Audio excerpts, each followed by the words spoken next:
Citadel session 2 Priyanka Chopra অভিনীত এই spy action thriller web সিরিজটি আমাজন প্রাইম অ্যাপে রিলিজ হয়েছে আর এটা আছে হিন্দি ডাবের সঙ্গে।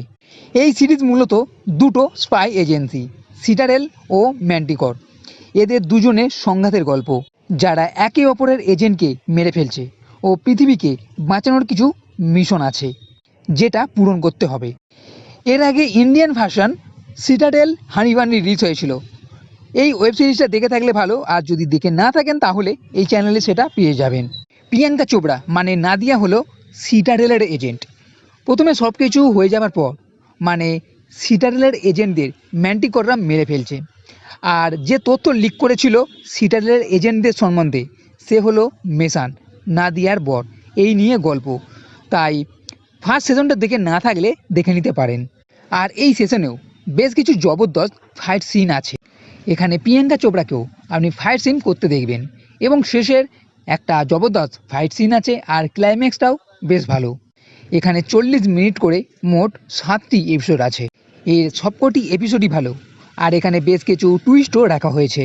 একটা স্পাই থ্রিলার ওয়েব সিরিজ হিসাবে বেশ জবরদস্ত।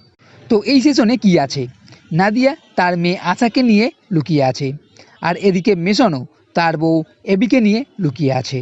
নাদিয়ার উপরেও হামলা হয় আর মেশনের উপরেও, যার ফলে এই অ্যাবিকে কিডন্যাপ করে নিয়ে চলে যায়। আর সিটাডেলের যে এখন হেড বার্নার্ড, যে ভিলেন আলিফ, এর কাছে বন্দি আছে, কারণ বার্নার্ডকে এক চিপ তৈরি করতে হবে যা দিয়ে মানুষের মাথাতে লাগিয়ে তাকে কন্ট্রোল করা যাবে। বার্নার্ড সেটা তৈরি তো করে, কিন্তু এক গ্লিচ রেখে দেয়। বার্নার্ড এরপর ওখান থেকে পালাতে সক্ষম হয়। এছাড়া অলিভের আরও এক লক্ষ্য হলো রাশিয়ার প্রেসিডেন্টকে মেরে ফেলা। এইবার বার্নার্ড মেসানকে নাদিয়াকে নিয়ে আসে, অলিভকে আটকাতে হবে। এদিকে মেসানের যে বউ, যেটা আগেই বললাম অ্যাবিকে, এর লোকজনরা কিডন্যাপ করে নিয়ে যাচ্ছে। আর কি কি আছে এই সিরিজের মধ্যে, আর এই নতুন মিশনটা কিভাবে পূরণ হবে, এর মধ্যে বেশ কিছু টুইস্ট দেওয়া ঘটনাও আছে। সব মিলিয়ে ভালো ওয়েব সিরিজ স্পাই থ্রিলার দেখার জন্য পছন্দ হলে এই সিরিজটা দেখে নিতে পারেন। তো বন্ধুরা, এই ভিডিওটি ভালো লাগলে লাইক করো, কমেন্ট করো, শেয়ার করো, আর এই চ্যানেলটি নিশ্চয়ই সাবস্ক্রাইব করে রাখুন।